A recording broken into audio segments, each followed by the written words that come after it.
Assalamualaikum warahmatullahi wabarakatuh.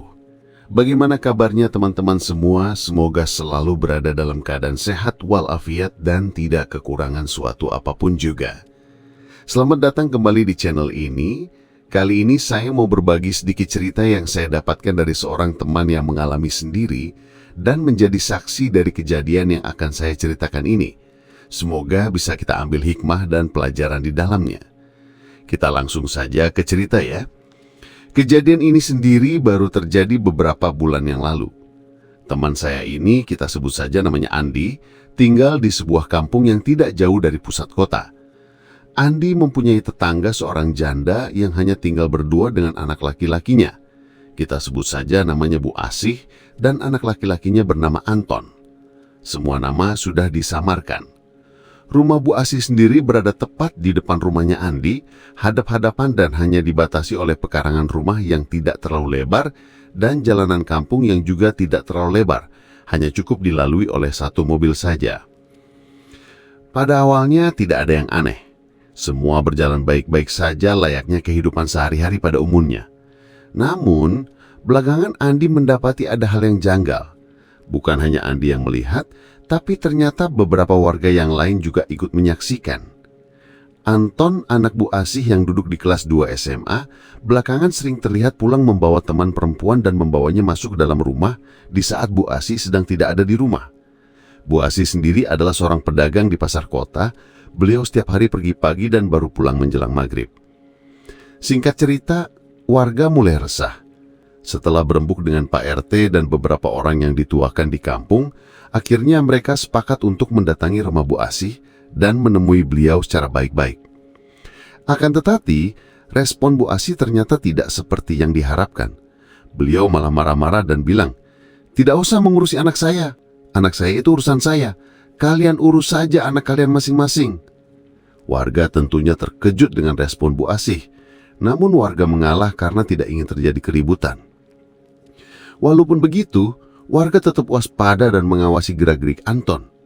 Dan benar saja, hanya berselang 1 minggu setelah warga mendatangi rumah Bu Asih, warga kembali mendapati Anton pulang membawa seorang perempuan yang sepertinya teman SMA-nya karena mereka memakai seragam yang sama. Namun kali ini warga tidak tinggal diam. Setelah menunggu beberapa saat dan sudah mendapatkan persetujuan dari Pak RT dan tetua setempat, akhirnya warga memutuskan untuk menggerebek rumah Bu Asih. Dan benar saja, warga mendapati Anton dan teman perempuannya sedang berada di atas ranjang dalam kondisi tanpa busana. Pada awalnya mereka berdalih dan mengatakan kalau mereka hilaf dan baru melakukan hal ini sekali ini. Namun setelah didesak, akhirnya mereka mengakui kalau sudah melakukan hal ini beberapa kali selama 3 bulan terakhir. Dan lebih mengejutkannya lagi, pengakuan dari si perempuan temannya Anton ini, dia ternyata sudah hamil beberapa minggu dan orang tuanya sama sekali belum mengetahui.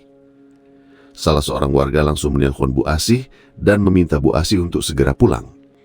Tidak lama berselang, Bu Asih datang dan langsung menangis histeris. Warga hanya bisa bilang, "Ibu sudah kami nasihati secara baik-baik, tapi ibu tidak terima. Sekarang sudah kejadian seperti ini, apa mau dikata?"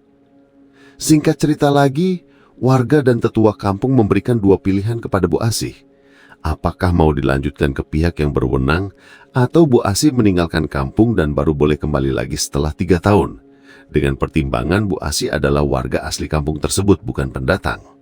Akhirnya Bu Asih memilih untuk meninggalkan kampung, membawa serta anaknya Anton.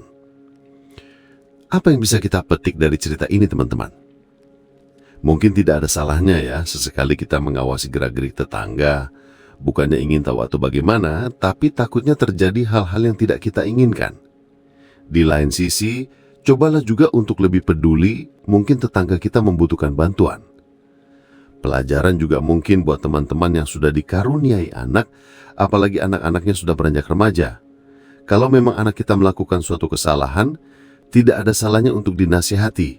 Jangan sampai kesalahannya merugikan dirinya sendiri, apalagi merugikan orang lain. Mungkin segitu dulu untuk cerita kali ini. Mohon maaf kalau banyak kekurangan di sana-sini. Semoga teman-teman yang mendengarkan bisa mengambil hikmah dan pelajaran di dalamnya.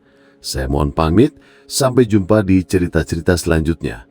Assalamualaikum warahmatullahi wabarakatuh.